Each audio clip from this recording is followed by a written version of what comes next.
La iglesia de Sardis en Apocalipsis capítulo 3, versículo 1 hasta el 6, la vamos a leer. Capítulo 3, versículo 1 hasta el 6. Si alguien lo pudiera leer en alta voz conmigo, dice de esta manera: escribe al ángel de la iglesia en Sardis, el que tiene los 7 espíritus de Dios y las 7 estrellas, dice esto: yo conozco tus obras, que tienes nombre de que vives y estás muerto. Sé vigilante, afirma las otras cosas que están para morir, porque no he hallado tus obras perfectas delante de Dios.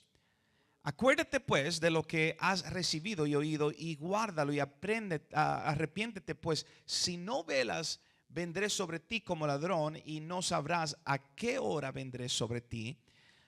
Pero tienes unas pocas personas en Sardis que no han manchado sus vestiduras y andarán conmigo en vestiduras blancas, porque son dignas. Versículos 5 hasta el 6 dice de esta manera: el que venciere será vestido de vestiduras blancas, y no borraré su nombre del libro de la vida, y confesaré su nombre delante de mi Padre y delante de sus ángeles.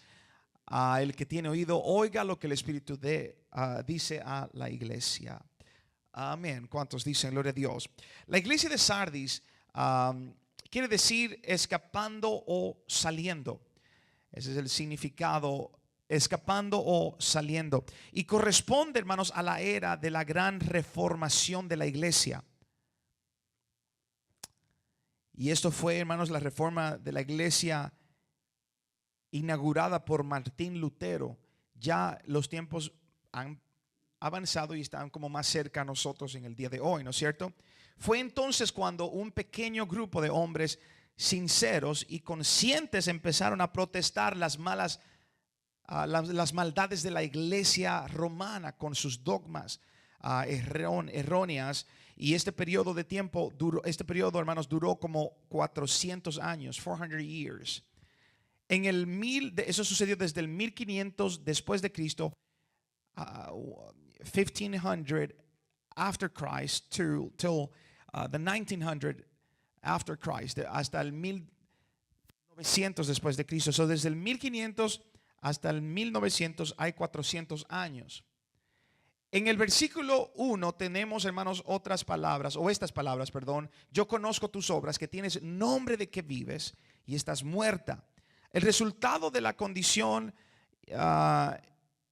impenitente fue la afirmación de la iglesia romana en la apostasía. Recuerda que hablábamos acerca de los apóstatas, donde ya no hay más larga o no hay ningún lugar, perdón, de arrepentimiento. Simplemente el Señor le dice: estás muerta, no tienes ninguna señal de vida.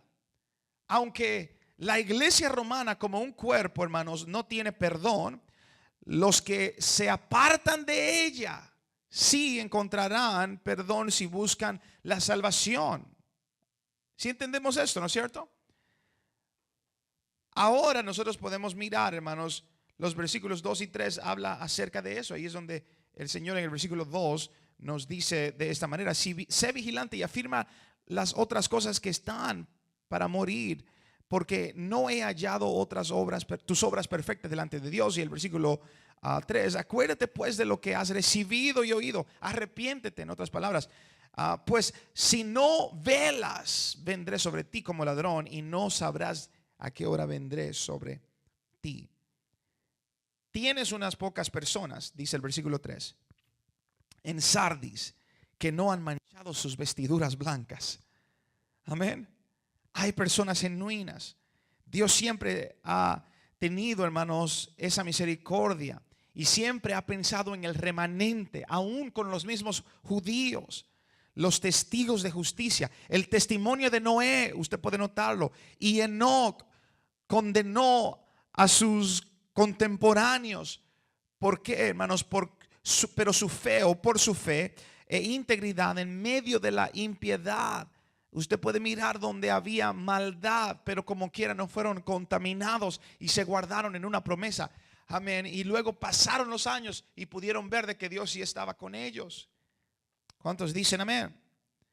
Elías permaneció fiel a pesar de que él, la misma mujer Jezabel que habíamos hablado en la lección anterior, le buscaba para matar. Elías creía, amén, que Dios estaba con él. Y hasta el momento también Elías pensaba que solo Dios podía, y sabía, hermanos, él estaba seguro en él. 7,000 hombres en Israel no habían doblado sus rodillas a Baal. Había un remanente. ¿Cuántos dicen gloria a Dios? Entre aquellos hermanos que salieron de la iglesia romana fue Martín Lutero. Él había sido mencionado y quién fue, usted puede ver que fue el padre de la reformación.